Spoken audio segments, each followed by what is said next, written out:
And welcome to the TH Fantasy Football Rookie Running Back Preview Show as we close in on the NFL Draft just 3 weeks away. It's Pesled with you again, and we have already questioned our quarterbacks, wandered through the wide receivers, but today we are looking at a running back class that is absolutely packed full of potential fantasy relevance, don't we, Ed? Yeah, this is an absolutely stacked class coming into an NFL that is hungry for running backs. And if you look back at last year, not a great class. Jonathan Brooks was probably the number one rookie running back. Where would he end up in this year's class? I think he'd be a bit down the list. But yeah, so much talent in this year's rookie running back class. Yeah, completely agree. Looking at my top five, spoiler alert, I've had to go for a top six, so I couldn't quite separate my 5 and 6. And even then, the also ran section is full of potential fantasy relevance. I'd put all 5 or 6 probably above Brooks last year, I reckon. But we're very well aware that lots of people tuning in maybe haven't got a wide and varied knowledge of the rookie class. Regardless of that, though, I think absolutely everyone that is currently here watching or listening is aware of our first player up, and that is, of course, Ashton Jeanty coming out of Boise State. Phenomenal year last year. The most rushing attempts in 2024, 374. The next highest was Dylan Sampson, 258, so considerably ahead of him there. The most rushing yards, 2,601. Next up, Ollie Gordon with 1,731. We're noticing a pattern here, aren't we? Most rushing touchdowns, 29. Once again, Dylan Sampson in second with 22. It's just, we say this every single draft process. I would like to go back and do a little survey how many players truly live up to the word generational talent. But when we think about some people that have been given that tag, Trevor Lawrence, anyone? Is certainly in that mix, isn't he? Handles contact so well. When you watch the footage of him, his stiff arm for a shorter player is absolutely ridiculous. He seems to hit players, stop, and then just get going again. I think in the show that we did on Fantasy Sanctuary with Rich Cooling, my comp for him was a bumper car. Because it's that exact thing. It's like, oh, let's go again. And he just goes through that contact. It seems like he enjoys the contact, if anything. That low centre of gravity certainly helps. Have you seen the pictures of him at his pro day? Yeah, he reminded me very much of myself, just absolutely stacked. Is it true? Before I knew you? Is it true that he didn't do the combine because he wasn't allowed to do it topless? Is that just an urban myth? I think that's an urban myth. That's got to be an urban myth. However, I would refuse to do most things unless I could do them topless. Should I look like him? If I looked like him, I would never wear a top. Why would you?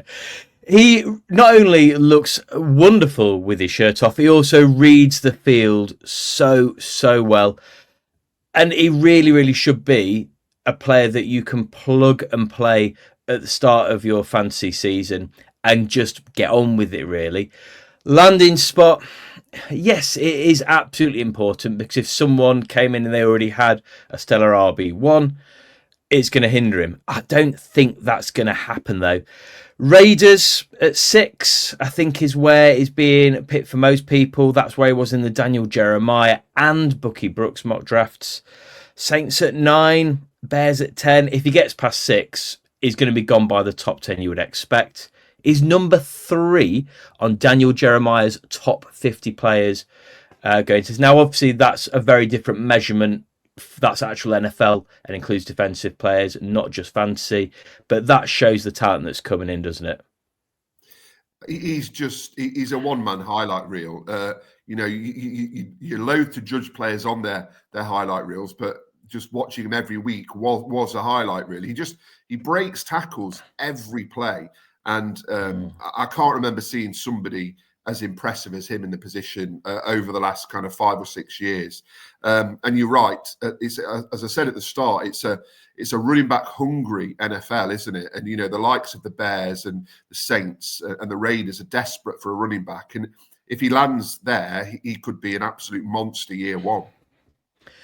Now, just because I wanted the graphic to look as they always look, I wanted to make sure we had some negatives on there. As I put at the bottom, we're clutching at straws. Downturn in receiving work last year. I'm not worried. He's shown he can do it. He just didn't need to do it last year. Not a prototypical size, but we said that low centre of gravity works for him. He's not a prototypical running back. He is better than most already. So that doesn't really worry me too much. Potentially, he's had a lot of wear over the last couple of years. We say I'm clutching at straws to say something in there, really. Fancy outlook. Is he absolutely nailed on the 101 in all rookie drafts, or is there any landing spot situation that could put you off him or make you think about others? Yes, I mean, he's nailed on 101. Even if he did, let's say, I'm trying to think of if he ended up at the Ravens behind Derrick Henry, which won't happen. I'd be so happy. Could I trade up for that? I'd be so happy. Which won't happen, obviously. But yeah, if he landed up behind a genuine RB1, a 3-down back, then there might be a slight issue. But no, he's going to go 101 in every draft, surely. 2024 starts for fantasy. Yeah, I think that's safe to say. Realistically, I think you'd be quite happy season 1 if he was in the RB 6 to 10 conversation. Yeah, he could be top 5. You just don't know. But yeah, if you drafted him, you'd be happy with top 10, I think. He definitely looks like he is an RB1 of the future, though. And I would probably say of the next 2 players, we could also say that of them when we come to our absolute ceiling. And I'll be honest, Ed, I've gone back and forth between my RB2 and RB3 constantly. The thing that was swaying me to go one way or the other was the consensus of who the RB2 is. But you know me, I like to be contrary. I am sticking to what I feel from looking at the highlights, looking at the different tape, reading what I've read and hearing other input as well. I'm sticking by my guns, and my RB2 in this draft process is TreVeyon Henderson of Ohio State.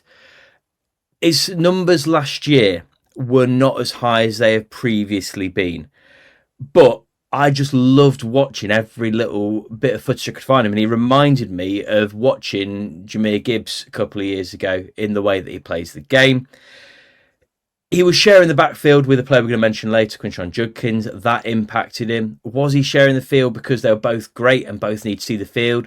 Was he sharing the field because of injury concern? I'll talk about that in a moment as well.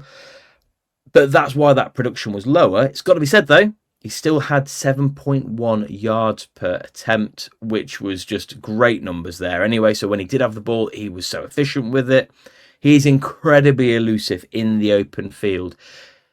It's a phrase we hear a lot about running backs, elusive in the open field. You'd expect to be elusive when you're in open field, but he just does not get caught. Once he's open, he stays open till he is in the end zone, and he feels he could take it for a touchdown from anywhere on the field, and he can do that. His vision to find that space as well is so good. Is a great pass blocker. No, that's not important for fantasy, but it's important on him seeing the field on as many downs as possible. And then if that first read breaks down, he's a competent pass catcher, so can get involved there as well. Questions are, is he a 3-down back? We've seen him sharing the field a lot over the course of last year. He has missed time throughout his career with injuries. That's probably the biggest worry here. Durability on running backs, we know and we see time and time again, is a concern. And from a fancy point of view, you want a player you know is going to be there week in, week out. Do we ever know that with a running back, though? Probably not. Landing spots. Broncos at 20. Absolutely was where I'd like to see him. That's where he's landed in the latest Bookie Brooks mock draft. He wasn't in round 1 for the Daniel Jeremiah mock draft, though. I honestly think that after these top 3 that are bona fide starters and potential superstars, there's a little bit of a drop off. So that's why I think we could see these 3 going round 1 and then other running backs drop because there's a little bit tighter in the pack there. Bears at 10 would be a reach, but would be amazing to see. Chargers at 22 would be exciting as well. If Dobbins comes back, as he might do still, that would be a great combination. I don't think would hurt Henderson too much. What do you think? Where would you like to see him, Ed? Yeah, I love TreVeyon Henderson. I don't think I'm quite as high on him as you are, and we've got 2 and 3 the other way round. But yeah, he's really explosive, got extreme speed. The question I had is, maybe is he a little bit light? I mean, that's something that the NFL could take care of, but he's just over 200 pounds, so maybe a little bit light.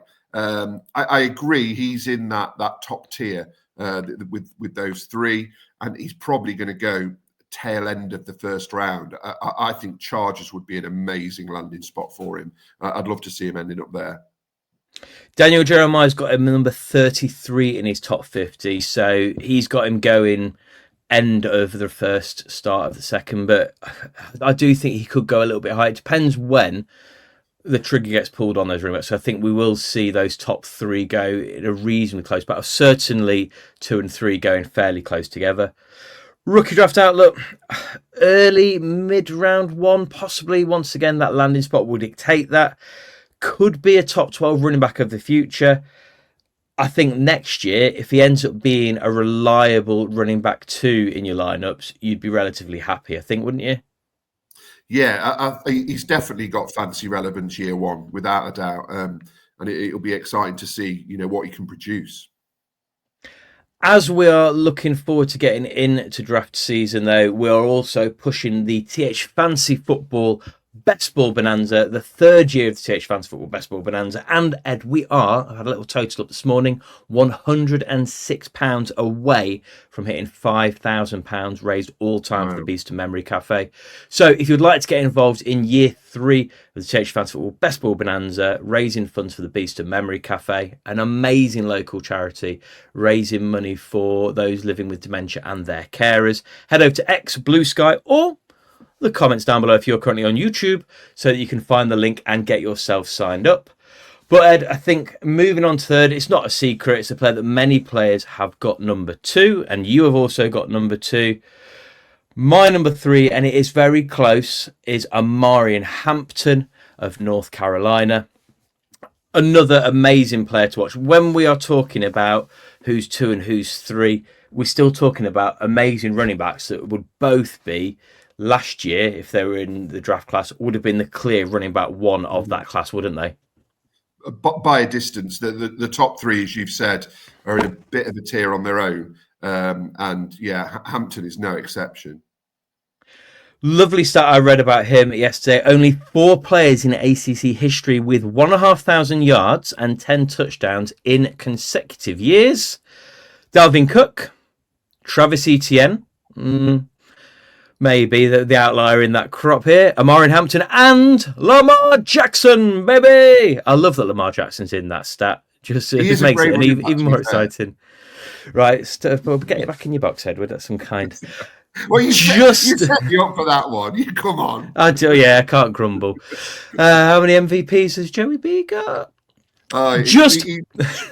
Ignore him, Joe. Oh, he's that side. Ignore him, Joe. It's all right. Back to Omarion Hampton. He just pinballs off defenders, and he's so upright when he runs. I read him described as an upright run. Then when you watch it, lots of players do kind of get down and go into it. He just goes, no, I'm a big boy. I will just run directly at you in my normal running style. Love watching him plow through contact. He's such an aggressive runner. He really, really is. Safe hands as well. His receiving work has gone up and up and up each year, which is what you want to see at college, to hopefully then transition into the NFL. Question marks. Is he a true RB1? I think he probably is. But it's that transition into NFL that we need to see a little bit of that, bit more care coming in with his routes. He can be quite reckless at times and finds himself in traffic. He almost gets to the initial gap, but then isn't necessarily reading beyond that. He doesn't seem to be able to switch through gears as well as other players. You see of the absolute top receivers, once they've got the ball, and top running backs as well, being able to kind of change pace to kind of sell a defender out. But this is nitpicking once again. He is an absolute phenomenal running back, and someone that I do think will probably go around 1, and I do think I'll be aiming in the early to middle part of rookie drafts, be trying to pick up for my Dynasty rosters. What are you thinking about Hampton? Why have you gone above Henderson for him? I just loved watching Hampton. I think he's a true down back. He's a brilliant blocker as well, and I think NFL teams are going to absolutely love that. It means that he can be on the field every play. And he's not quite at Jeanty's level, but he's almost there. And with the right landing spot, Chicago, Dallas, Pittsburgh, he could be an absolute superstar. As you said, he's got that receiving game as well. I think he had 38 receptions in 2024. So, yeah, I absolutely love watching Hampton. And again, excited to see how he develops in the NFL.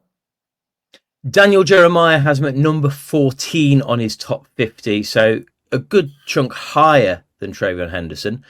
Interesting, as the benchmark for how I think we can look at this year's draft class with that is he has Cam Ward at 10. So Cam Ward, is going off number 1 in the actual draft. So you've got a player like Omarion Hampton who is just below that and is still being debated about whereabouts middle towards the end of the round 1 he'll go. But he is just a great player. Broncos at 20 is where Jeremiah has him drafting his last mock draft. Bears at 10 is where Bucky Brooks has him. Either of those would be amazing combinations. Too early for 10? I don't know. Possibly not.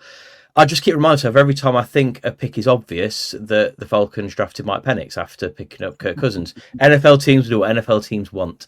We also saw the Lions go early for Jahmyr Gibbs, didn't we? Which was ridiculed, maybe a bit harsh, but people questioned it certainly.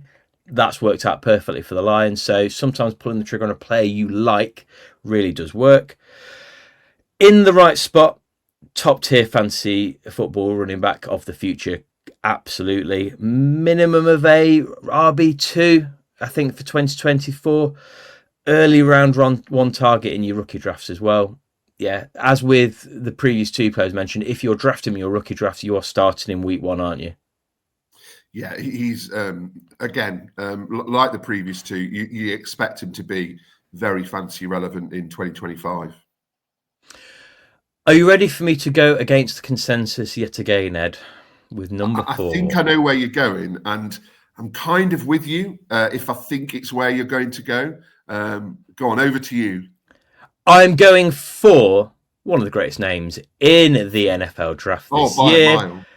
I'm going for Cam Skattebo of Arizona State. 1,715 yards is a big headline number in itself. What is another interesting number is the number 0. Not that he wears on his jersey. I've got a thing about players that wear 0 on their jerseys. But he was a 0-star recruit out of high school. Bounced around from a couple of teams. Yeah, bounced around from a couple of teams before he ended up in Arizona.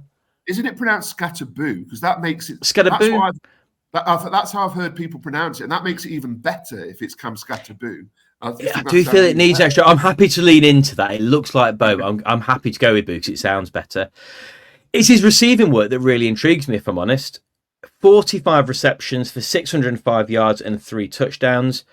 21% of Arizona State's receptions and 20% of all their receiving yards in 2024. That is more than Matthew Golden, who people are really talking up as a receiver at the moment for higher draft stock. And I feel that how important Skattebo was in his team shows that he really could do it all. He's been a steady riser over the last couple of weeks and months as well. Probably more so, he's probably played actually from the end of the season has gradually gone up, but the last couple of weeks really seems to have taken a bit of a leap. He just shrugs off tackles and forces extra yards with his powerful legs. You think it's done, and then you go, oh no, he's still going. He's still kind of leg pressing his way through the crowd. Great as a goal line threat then. In a world where the tush push survives for one more year, it's running backs like Skattebo with that leg power that really get it done on the goal line. Potential to be an every down back. I think, once again, the NFL will decide that when he's drafted. 2024 was an outlier in his production, though. But what a season. Yes, it's an outlier, but as far as outliers go, it was an absolute mega one. Does lack a bit of the elite top-end speed, can get caught a lot in the open field, where we spoke about how Henderson, once he's in the open field, he's just gone. Skattebo can get caught in some of those situations. The NFL may tell me I'm wrong come draft day. I'm trying to think who he was I was very high on last year that just kept dropping. Oregon wide receiver. I've lost his name. That shows how big he's been last year. But he's sort of player that it'll come back to me. We'll come back to that at some point later in the show when I remember. But he could drop down. He could also go reasonably early on day 2. I really don't know. What are you thinking about Skattebo? I just love watching him. I think, as you said, his stats last year are insane. I think he had 600 receiving yards. He basically was the ASU offense last year. He breaks so many tackles. And the fact I was listening to the Fantasy Footballers podcast, and they described him as so angry. And you want that in a running back, don't you? You know, to knock players down and not be happy about it. But yeah, he's an exciting talent, and it just remains to be seen what NFL scouts, what NFL teams think of him. I don't think he's going to go first round. I think he might drop to day 2, but depending on where he ends up, he could be relevant in fantasy next year. I think this next group of running backs is quite close, and each have their varying pros and cons, and that's why I do think he could go early round 2. He could, along with the rest of the running backs, drop a little bit further to the bottom of round 2 or even into round 3, because people might be happy to wait for other players that can get at a similar point, really, I guess. I do expect him to go day 2, though. Any previously mentioned players in the mix could also be in there. Sorry, any previous teams, rather, could be in the mix for that. Cowboys at 44 if he's in day 2. I think that could be quite an interesting spot, maybe. Ceiling, probably low RB1 as an absolute ceiling through fantasy, I would imagine. Rookie draft, lightly early round 2, I think. However, I've seen him in mocks go much later when those mocking are a lot lower than perhaps I or we are. I don't know. He could be a player that lands in a perfect spot. He could land in a committee and is very much soured for 2024. I've just remembered, though, I was having a look while you were talking before. It was Troy Franklin last year who I was probably saying the same things. I love him. Other people don't seem to. I'm sure he's going to go early round 2. And then he just kept falling. That could be what happens to Skattebo here, but I really, really hope it's not. If you are watching us on YouTube, please subscribe, like, and share. And check out our other videos we've got up on our YouTube channel as well. And if you're on the podcast app of choice, give us a follow, give us a 5-star rating. I mean, we know we deserve it, don't we, Ed? We are certain of that. Maybe everyone else should be as well. Shall we get from 5-star ratings to a running back 5? And I'm going to throw in at this point Kaleb Johnson. And Kaleb Johnson is a player that I imagine a lot of people would have been expecting to see running back 4. And I wouldn't argue that in many situations. So we are really nitpicking. I could move all of these players around in the order at this point. He is a big back at 6'1" and 225 pounds. So he's cut out for a big workload. Really decisive with the ball. Uses his block as well to find the routes, and his yards after contact is just mega. Over 1,000 yards after contact last year, 1,537 yards, 21 touchdowns, and a bit of receiving work in 12 games last year is not to be sniffed at. Excellent ball security as well. No fumbles in 2024. Lacks a top end speed. Is a massive man. He is going to lack top end speed compared to some of the players we've already mentioned. Can lack a bit of elusiveness as a result of that, but also lacks a bit of the ability to make defenders miss. Sometimes gets stuck on the line when he just tries to rely on running through people. That could be a problem working against bigger D lines in the NFL than he has been against at college. Pass protection is also not great. Once again, not important for fantasy, but is important for him seeing the field, so could have fantasy impact possibly. What are your thoughts on Kaleb Johnson, who comes in at number 48 in the top 50 for Daniel Jeremiah? Yeah, he's a very smooth player. He looks like an NFL starter to me, definitely. I disagree about him having lacking top end speed. I think he has it, but it just takes him quite a long time to get up to that top speed. But once he hits it, he's pretty dynamite. He's somebody who had quite a bad combine. Having just said that about his speed, he had quite a slow 40 at the combine, and that's always a talking point. So that's seen him drop down a few boards. And maybe he hasn't got there's not one aspect of his game that you could look at and go, that is absolutely phenomenal, top tier, which is maybe why I'd agree with him down at number 5. I think he's like to be a day 2 pick, so landing spot, who knows? As soon as you get past round 1, it is. I mean, you look at round 1 and a lot of mocks are nowhere near accurate, so when you get to day 2, it really is quite tricky. I'm worried for fantasy he could be picked up because of that as a running back 2 or as a 1B on his team, which would impact how much he sees the field. That is going to be a bit of a question mark. Should absolutely, though, be fantasy relevant. Hopefully year 1, but throughout his career. Landing spot will be dictated, obviously, the draft price, and the draft price will then dictate where we want to pick up in our fantasy drafts. Maybe second half of round 1, first half of round 2. We need to see more, don't we, to know what an NFL team thinks from what his role he actually lands in. I don't think it's his role proof, or his landing spot proof rather, as some other players perhaps just above him. Next then, number 6, and we've spoken about some very... number 6 in our top 5. I'm being indecisive. It's very rare for me to be indecisive. I'm usually very binary when it comes to making my decisions, but this was very, very tricky. And another banger of a name, Quinshon Judkins, also from Ohio State, so shared the backfield with TreVeyon Henderson.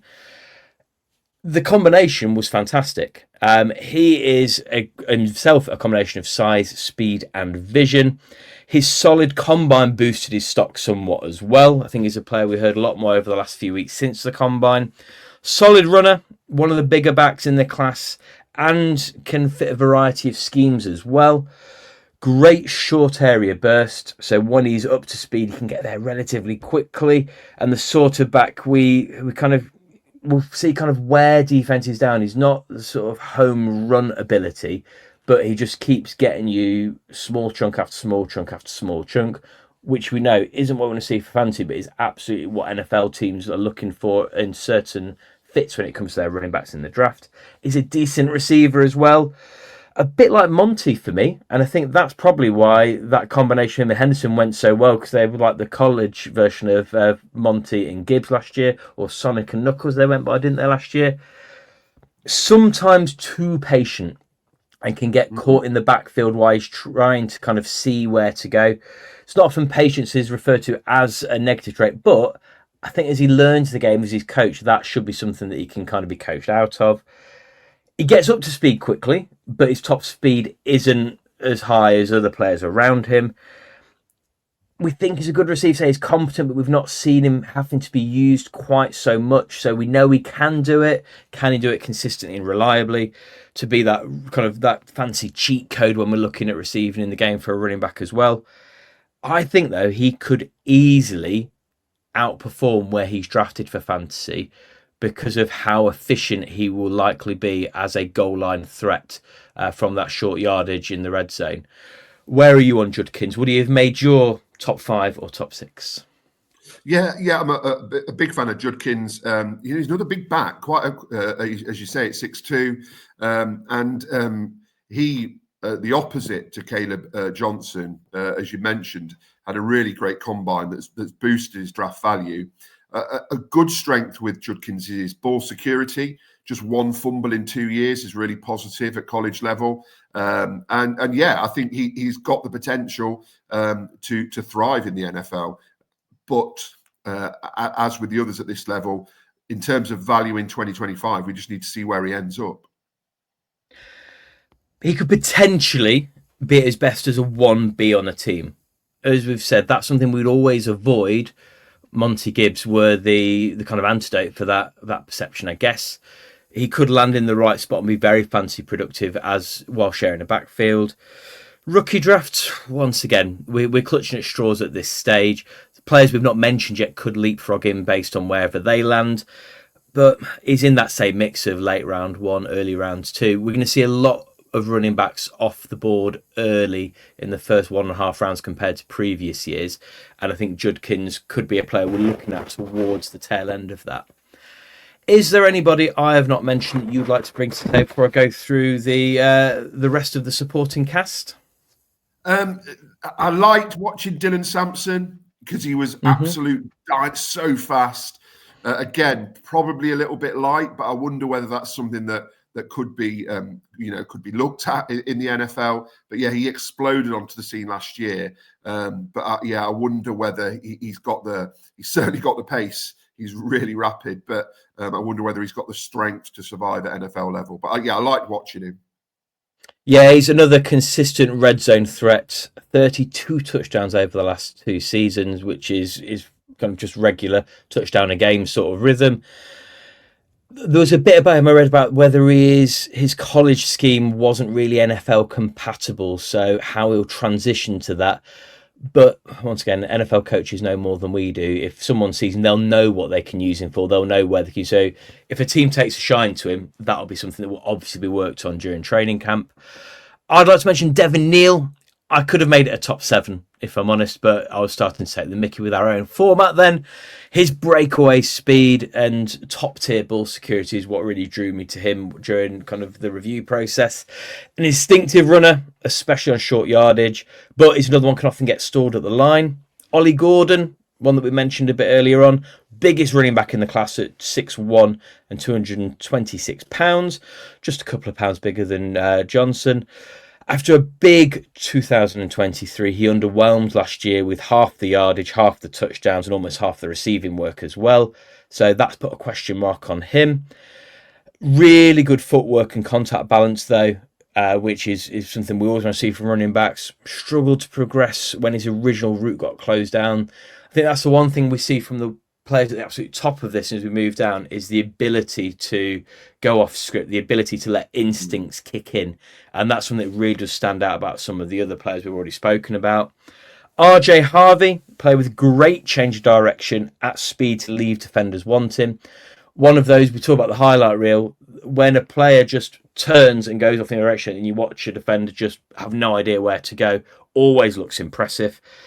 But he's fun to watch. Lots of the little nuances of his game need a bit of work coming up to the NFL, and that's something a lot of the scouting reports say of him.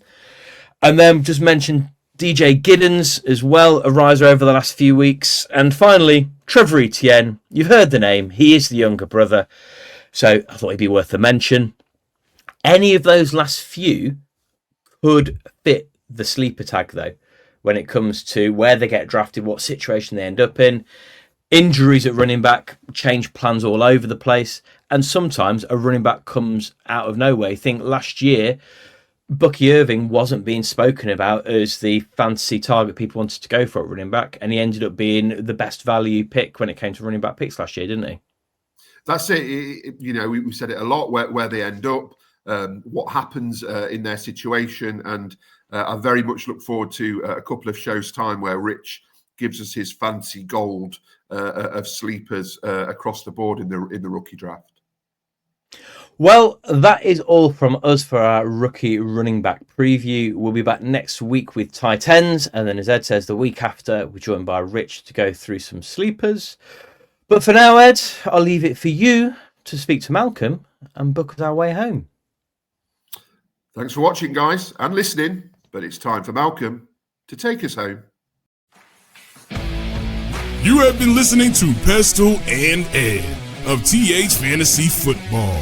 For more content, follow TH_fantasy_NFL on Instagram and Twitter.